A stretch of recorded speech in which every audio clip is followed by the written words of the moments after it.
Assalamualaikum warahmatullahi wabarakatuh. Sahabat Media 6 Liko, bertemu lagi di program Simeka, Sirah Menjelang Berbuka.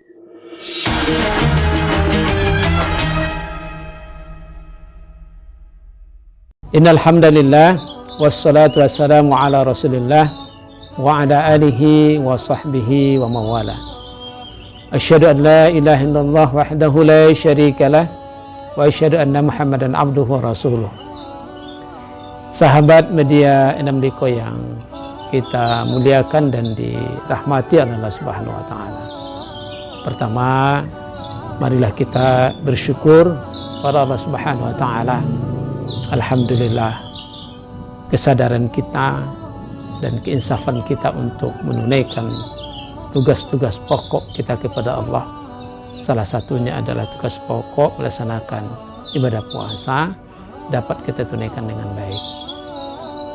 Dengan harapan dan doa kepada Allah, mudah-mudahan tidak hanya pada ibadah puasa dan ibadah-ibadah sunat mengiringinya, namun pada ibadah yang lain kita harapkan pada Allah, mudah-mudahan juga dapat kita laksanakan dengan sebaiknya. Amin ya rabbal alamin. Kemudian salawat dan salam kita doakan pada Allah, semoga disampaikan kepada Rasul kita Nabi Muhammad sallallahu alaihi wasallam. Sahabat Media 6 Liko yang dirahmati Allah, pada kesempatan ini kita akan menyampaikan terkait dengan sirah nabawiyah. Untuk kesempatan ini riwayat berkaitan dengan seorang wanita, yang wanita ini disampaikan kepada Rasulullah dan dilaporkan kepada Rasulullah.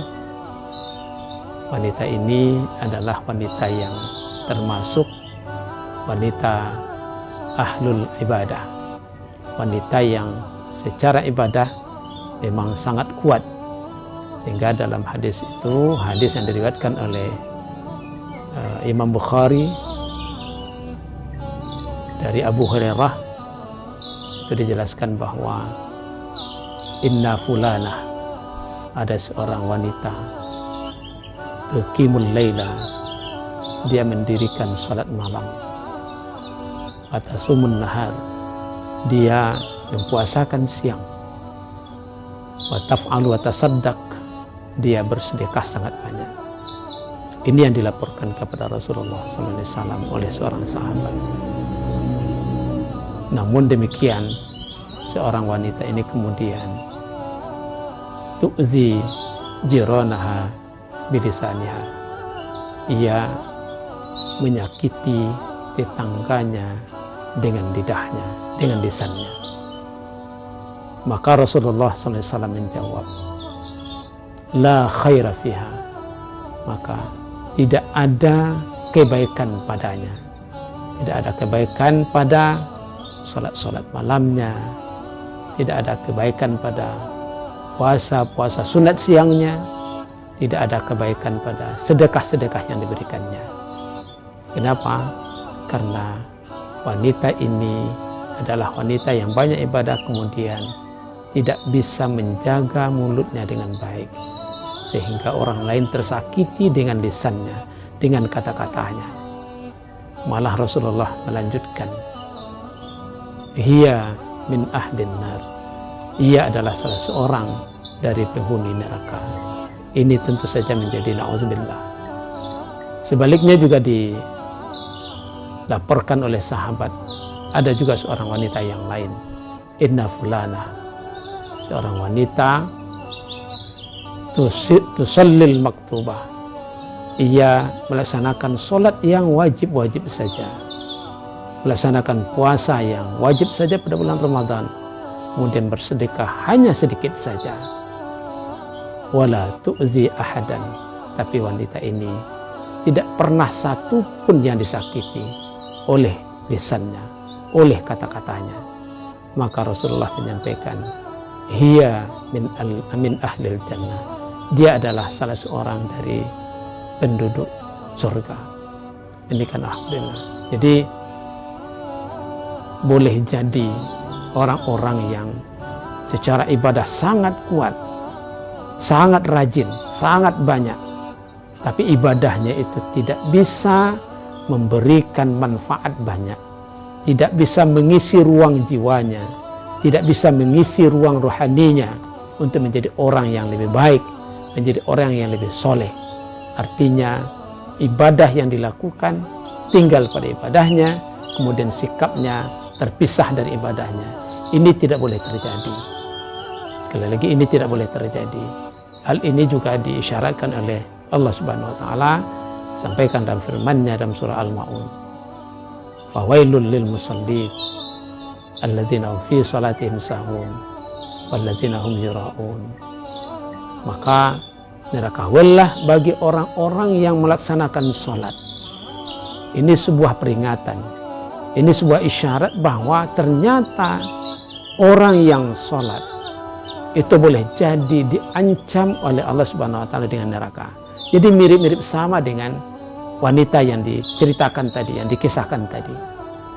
Biasa selama ini yang kita pahami bahwa yang dimaksud dengan lalai dalam sholat itu adalah orang yang menunda-nunda waktu. Itu bisa jadi juga. Boleh juga dimaknai seperti itu, bahwa orang yang menunda waktu sholatnya, memperlambat waktu sholatnya, itu bagian dari juga melalaikan sholat. Tapi esensi dari melalaikan sholat itu adalah ketika sholat kita lakukan, tapi sholat yang dilakukan itu justru tidak bisa mencegah dirinya dari perbuatan keji dan mungkar.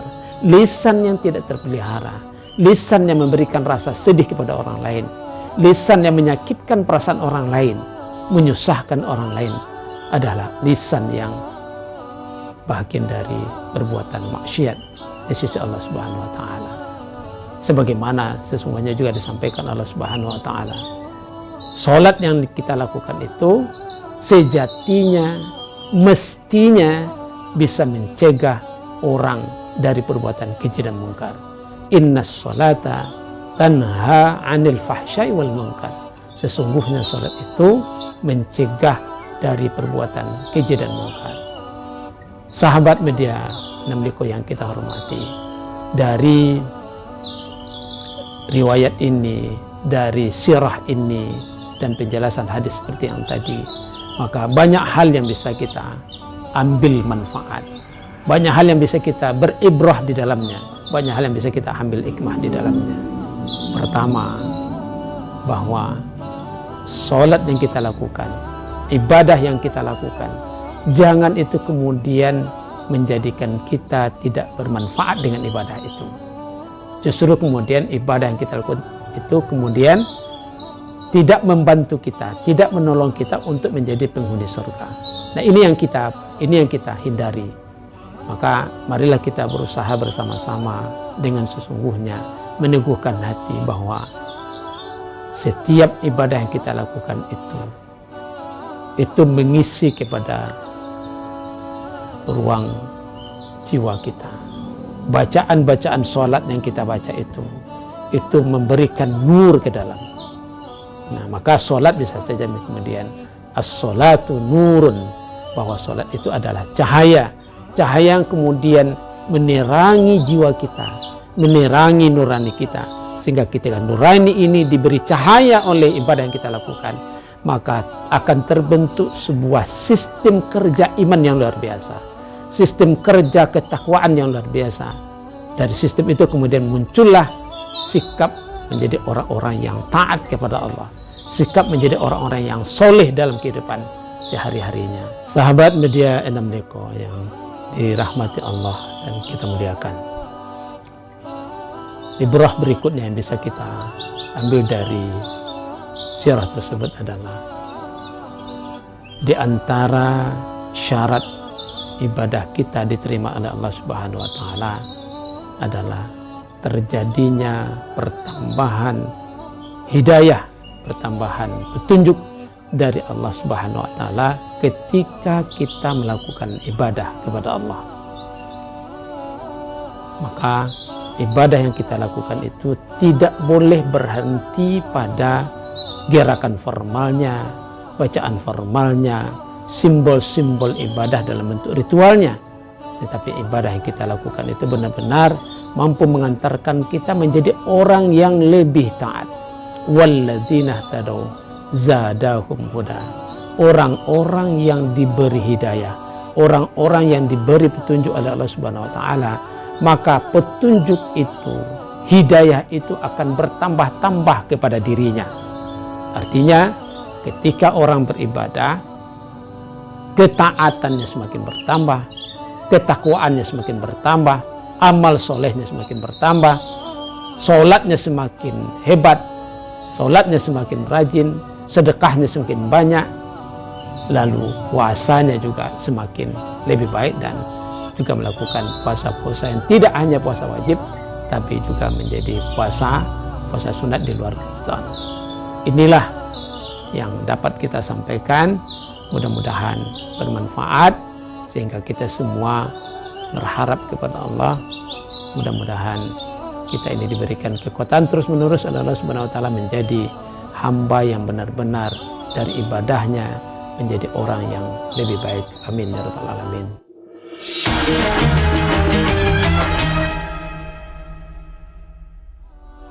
Sahabat media 6 Liqa, demikian sirah kita kali ini. Semoga bermanfaat untuk kita bersama. Mari kita nantikan episode Semika berikutnya, dan karena kita akan segera memasuki Hari Raya Idul Fitri, oleh sebab itu mari kita sambut dengan sukacita, dengan gembira, dengan bahagia, namun tetap dengan kesederhanaan dan kebersahajaan, sehingga dapat kita nikmati dengan baik. Terima kasih banyak. Wassalamualaikum warahmatullahi wabarakatuh.